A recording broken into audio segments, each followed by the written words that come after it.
Tonight on Talking Politics, the T is under new federal scrutiny after a slew of accidents, including the death of a man who was caught in the door of a Red Line train. What could that mean for the future, and how in the world did things get this bad? We'll discuss ahead. But first, the race for Suffolk County DA is heating up, thanks to an endorsement from Boston Mayor Michelle Wu. I am so proud and so honored to stand alongside, to be fighting for, to get ready to vote for our next district attorney, Ricardo Arroyo.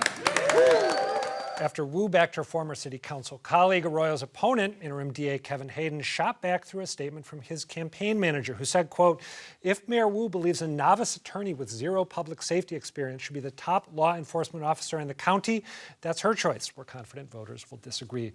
Joining me to discuss this and more are GBH News City Hall reporter Soraya Wintersmith and State House News Service reporter Chris Lisinski. Thank you both for being here. Soraya, was Michelle Wu's endorsement of Ricardo Arroyo a surprise? I would say no, Adam. The two have been council colleagues. Wu was at Arroyo's election night party when he won that Hyde Park Mattapan district seat a couple years back. Arroyo also endorsed Wu in the mayor's race, of course, after his first pick did not advance into the final round. And I think also when it comes to legislation or just general efforts that the council has put forward in terms of police reform or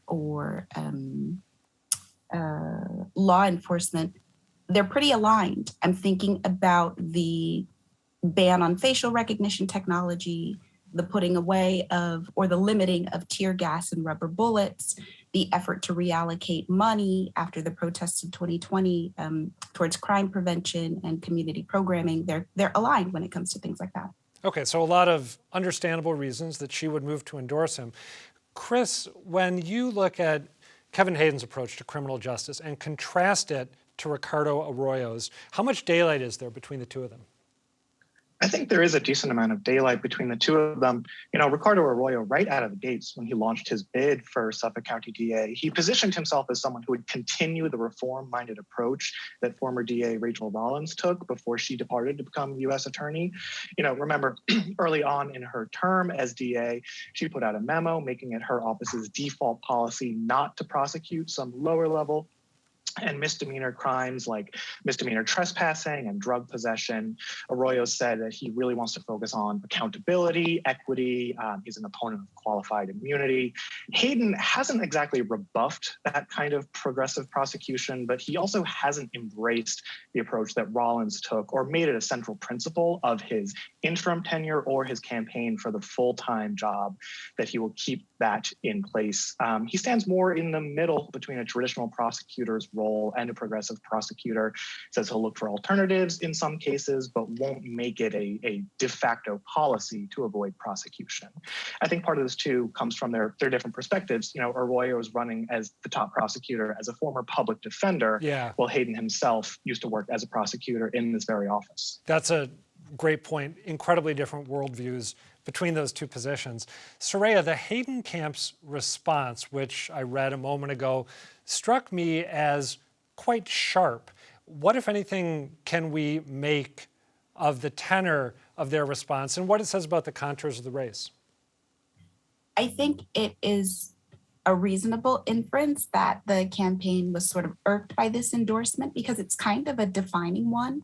It plays well for Arroyo politically just because he's a known quantity around Boston. He launched his campaign with the support of a lot of other public officials, and he's cast himself as the heir to Rachel Rollins, who won campaigning as a progressive, just like Wu did. Hayden, meanwhile, is a first-time candidate for office. So he has to define himself, but he's not doing it by pointing to other elected friends. I said when I did my first interview with him, we asked whether or not he would consider himself a progressive or reformist DA, and he kind of rejected that label. He's not trying to cast himself as Rollins' heir. I do think it's interesting that that response did pit him against Mayor Michelle Wu. I said in this week's Politics newsletter that she's become a symbol. That, of course, means different things to different people. And he's choosing to define himself against the mayor of Boston. Chris, Speaking of Michelle Wu and how she's viewed by people who don't work with her on a daily basis, what's your sense of how she's regarded in the State House, broadly speaking, both as a policymaking partner potentially and as a political force? Mayor Wu is obviously popular among the most progressive members of the State House, but I think something that gets flattened a lot when we think of Democratic supermajorities in the House and the Senate is that a lot of those are really centrist Democrats who are to the right of where Mayor Wu stands.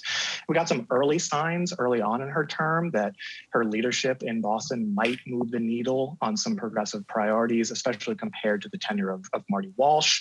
I think back to the fall when Governor Baker, who has long opposed rent control, said something to the effect of he would at least leave the door open a little bit to discussing the idea.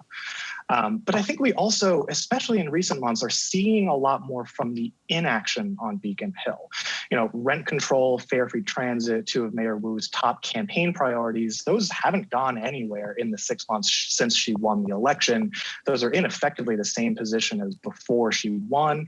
There's no movement yet on the real estate transfer tax the city council approved that she stamped. So I think we're still waiting to see which direction the political pressure is going to flow, if it's from City Hall to the State House or vice versa. I'm glad you mentioned those points of convergence between City Hall and the State House. Is it fair to assume, since we are getting fairly late in the legislative process and they have a whole bunch of big stuff to get to, that if those things haven't advanced up until now, their prospects aren't terrific by the end of this legislative session? I think saying their prospects aren't terrific is fair, but as you know, we've seen this time and time again that things just come out of left field on Beacon Hill. They're in committee for up until the moment that they're not, and suddenly they're moving on the floor. So they're still in play, but we haven't gotten any indications. The best tea leaf reading indicates they're not going anywhere just yet. Okay. Soraya, the last time you were on the show a couple weeks ago, I suggested to you and Sean Cotter from the Boston Herald that the big brouhaha over outdoor dining in the North End was drawing to a close. Let's take a look at how I put it. The great North End dining fight of 2022 may be ending not with a bang, but with a whimper. Soraya, I apparently was completely wrong when I said that, although I did use the conditional may, but I was still completely wrong. What is the latest development that people who are interested in watching this back and forth should be taking note of? Not completely wrong. We used the conditional may, but the saga does continue, this time with a federal court case filed this week by 4 North End restaurant owners who believe that their constitutional rights were violated when Mayor Wu rolled out this city's season of outdoor dining with participation fees. It is a preliminary sort of filing. It's only 7 pages long. It doesn't go through the how of the counts of the suit, but I spoke with the restaurant owner's attorney this morning, Richard Chambers, and he says he expects to file an amended complaint with a fuller explanation of each of the counts, and that he may also add a few more North End restaurant owners. Sometime between now and when they're supposed to serve the mayor. I think they have 90 days before they give the mayor the official notice of the complaint. That's great info. I had not heard that elsewhere. I find myself wondering, and I'm not asking you or Chris to weigh in on this, but when I read about this back and forth, a lot of times I'll read about it on Universal Hub, and the comments are it's a small sample size. It's Universal Hub commenters. But some people weigh in and say, okay, I know where I'm never going to eat again. I would love to know, and maybe we'll learn in the future, what the commercial implications of this litigation and this opposition are going to be. Maybe they'll benefit. We shall see. Chris, there's another hot button issue that's been playing its way out at the State House over the past few months. The push, which you've reported on, to allow undocumented immigrants who can establish their proof of residency to get driver's licenses. It seems like it's moving forward and is going to happen despite vocal opposition from Governor Baker, who came out this week, as he has before, and suggested that there could be voting irregularities created if this becomes law. And it's moving forward despite the fact that public polling on the issue suggests the public is really split, kind of 50-50 on whether this is a good idea. Am I right to be surprised from outside the building that there isn't more opposition to or ambivalence about this legislation?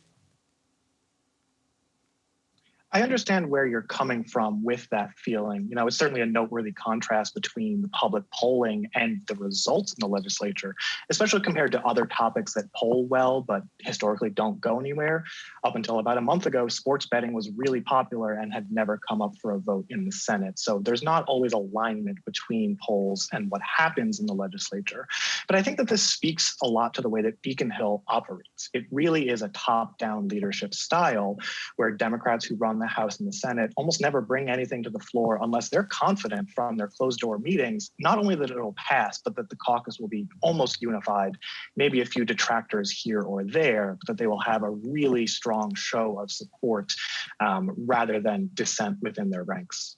Sorry, you got the last question in this debrief. Mayor Wu, back to City Hall for a second, made a big announcement yesterday about a Green New Deal for the Boston public school system. What are the highlights of what she's proposing? Yeah, this is a $2 billion effort from the mayor to update BPS buildings that have long been in disrepair. It's an issue that the mayor campaigned on last year. It's also another one of those ambitious goals that have been attempted in the past, but Wu is promising to do differently. In this case, she's focusing on the schools that, according to a city assessment of where the schools are, some of the most high needs ones are coming first in the pipeline of either construction or revamping. Her first budget has about $650 million, and she's pledged to keep dedicating money to the effort in forthcoming budgets. But she's also looking for help at other levels of government to get all of the BPS buildings updated. And maybe that's something that'll play into her endorsement. Worth reminding people that she will need buy-in from the city council, right? Which now has more power in the budget process than it used to. They always have to approve any ask of money that the mayor puts forward. That's right. Okay, Soraya Wintersmith, Chris Lisinski, thank you both. Happy to do it. Thanks. Next up, when Robinson Lalin was dragged to his death on the T last month after his arm was caught in the door of a Red Line train, federal officials quickly got involved. But the details of that involvement were murky until this week when the Boston Globe got a hold of and reported on a letter in which the Federal Transit Administration said it's extremely concerned with the ongoing safety issues at the T, which also include the death of a woman in January who was killed when her car was hit by a commuter rail train after crossing gates and lights did not activate in time, and the BU professor who died after falling through a rusted staircase at JFK UMass Station in Dorchester last fall, and the Green Line train crash in Brighton last summer that sent more than 24 people to the hospital. Those are just some of the breakdowns the T's had in the past year, which may be why the FTA says it's going to take on an increased safety oversight role of the system. So what might that mean moving forward, and what does it say about Governor Charlie Baker's stewardship of the T over the past 7+ years? I'm joined by former Massachusetts Secretary of Transportation Jim Aloisi. He's now a lecturer of transportation policy and planning at MIT and a member of the Transit Matters Board, and by Stacy Thompson, the Executive Director of LivableStreets Alliance. Thank you both for being here. Jim, you and your colleagues at Transit Matters put out a statement after the Globe reported on this letter in which you said, among other things, we have confidence that overall the MBTA is safe. To some people, including me, that seems like an optimistic assessment, given everything that we've just described and some other things that we haven't. How did you reach that conclusion? Thanks, Adam. I don't think it's optimistic. I think it's realistic. I reached the conclusion by the facts and the data. I mean, you have just gone through, obviously, a series of unfortunate and some horrific events that have occurred in a kind of perfect storm environment of events. But I want to remind people, I mean, I take the T almost every day. So from a personal perspective, I find it safe. I want to remind people it's an old and large system, that things will happen. We don't want those things to happen, but by definition, it doesn't translate to it's being unsafe. I'd point out, just in the city of Boston, there's probably, the data says there are 12 to 15 collisions by automobiles every single day. In 2020, right? The data in 2020 in the state of Massachusetts, 286 people died in car crashes, right? There were 76,000 reported collisions. No one thinks the highway system is unsafe and we shouldn't use it. So there has to be some perspective. It doesn't mean the system can't be better and safer. sure can, and we'll talk about it, but I don't think it's unsafe. Stacy, do you agree with the assessment that I described Jim and the other people at Transit Matters reaching when it comes to safety? Yes, I completely agree with Jim and the Transit Matters crew, rather. What I would say is that something can be safe, like the T. I've been on the T several times since the most recent incident. I confidently ride it every single week. My team works with bus drivers on some of their training. We know that the T in particular has some of the safest bus drivers in the country. And in fact, the bus system isn't even part of this FTA review. The subway system and trolley system is. So that should be an indication that it's not the whole system, it's pieces that have had chronic issues. But the reason why we're concerned is that there is a transparency and accountability issue. And so that's where a safe system that Jim and I both believe in right now could become unsafe if we don't deal with the transparency and accountability issue at the leadership level. Let's talk more about that. You and Jim and other transit advocates have been frustrated for a while with the opacity around the T's board of directors. Can you describe what their MO has been and contrast it to what you would like them to do as a rule? Yeah, I think a little bit of history might be helpful here, not to go too into the weeds, but this is actually the second iteration of an MBTA board under the Baker administration. So shortly after the snowpocalypse of 2015, Governor Baker said, hey, look, we need a board to deal with the chaos that's happening at the T.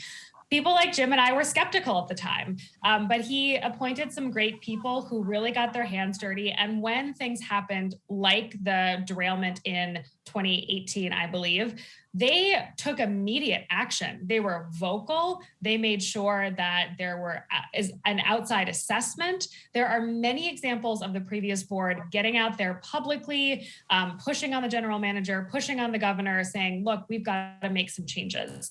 That board sunsetted. The governor allowed that board to sunset. And then the legislature created a mandate to create a new board. And in that transition, the new board has been much quieter. I think that there's a good case to be made that they don't need to be quite as in the weeds as the last board. But in that time, we've had a number of safety incidents. We have a lot of fair policy, and we haven't seen this board take these issues seriously. And we have been asking for them to dig in deeper. We've been asking for them to ask harder questions, and we've largely seen silence. And we saw that our concerns as advocates reflected directly by the FTA. That letter, as the governor alluded to in his comments yesterday, was not a, hey, we want to give you some best practices about what other places are doing around the country. It said, we talked to your leadership and we are so concerned that we are intervening. That should make the governor concerned. And it means that folks like Jim and I aren't crazy when we say, hey, we're worried that the board isn't asking enough questions. It's worth reminding people, I think that, and tell me if I've got the details wrong here, but in the first safety committee meeting of the current board of directors, it came just days after Robinson Lalin was killed, and I don't think they brought up his death, correct? I think they apologized. His death was brought up. They did not bring up the safety issues. Okay, thank you. Very important correction. Thank you for that. Yeah, and they asked that their condolences be put on the record. Okay. But did not include any sort of follow-up around the safety issues. Jim, in your Transit Matters statement, you criticized Governor Baker and the legislature for not doing more to put the T on a firm financial foundation. Again, this I know is somewhat down in the weeds, and some people will have heard it before, but I think it's good to get a refresher. How does funding work right now, and how would you like to see it work to make the system better long term? I think it's important to say really quickly, you have to think about the T having, because it does have, two budgets. There's an operating budget. That's what you use to pay people with, right? Pay debt service. That's the day-to-day budget. Then there's a capital budget. That's what you use to build things. I'm being generalizing, right? Mm-hmm. Under this administration has gotten more robust. The FMCB was pretty good about that. And that money typically comes from transportation bond bills, right? From from leveraging the private sector capital market with bond money and federal formula funds. The federal government doesn't pay a nickel toward operating budget expenses. And it's the operating budget expenses that have been historically shortchanged in shortfall, right? You can't hire the personnel resources that you need to manage projects, to do safety training, to do the kinds of things that I'm sure the FTA is going to be asking about without a more robust operating budget. And that's the problem, right? So right now, that operating budget is comprised, it's about a $2 billion annual budget. Half of that or so comes from the state sales tax. Then a large amount pre-pandemic came from fare revenue. Pre-pandemic, about $670 million in fare revenue. Now that has been reduced because of the pandemic. Thanks to the President of the United States and Congress, they have filled that gap, but that gap is soon, the federal relief is one time only and gone. Now we've got a T that says it's going to have a shortfall next year, about 230 million. The data that came out in this week's budget meeting suggests they may be closing that gap, which is good. But I can assure you and everyone listening, if the FTA does what it looks like it will do, it will begin to issue directives to the T that will cost money. And a lot of that will be operating costs. And the T doesn't have right now the capacity to deal with it, which is why I call on the legislature not to sit back and wait because it can't, but to act now to find stable revenue sources for the MBTA, particularly on the operating side. So what, and just briefly, and then I want to ask you about the politics of that call and potentially them responding to it or maybe not responding to it. How would you like to see the legislature, what could they do to provide the dedicated funding stream that you're talking about? Well, I'll give you two things they could do in the transportation bond bill or budget right now this year that wouldn't cost a nickel to any Massachusetts taxpayer. They can say that the Commonwealth henceforward will pay 100% of the annual costs of paratransit. That would take over $100 million off the T's operating budget. They could also say that the Commonwealth will absorb at least half of the T's debt service, at least all of it that still relates to the Central Artery Tunnel project, and maybe more. If they just took those costs away from the T and absorbed them as the state, which I think they should, that would help free up probably 200 million, maybe more, of operating expenses. Okay. They don't have to do that. Thanks for those specific suggestions. Let me ask you both.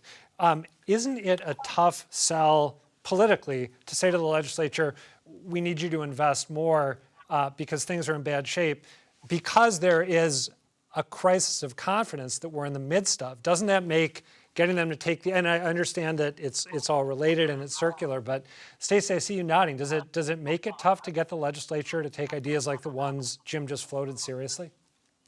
No, because again, to me, the issue is not actually that they should be concerned about leadership. It's that they have power to intervene and hold the administration accountable. So when they, to say the legislature is in no position right now to say, we have a lack of confidence because they haven't even called a hearing. They have not even called the governor or the general manager in to say, look, we heard the feds are getting involved. The only reason we know this is that the Globe was able to access a letter that you did not share publicly with us, and we want you to tell us what's going on.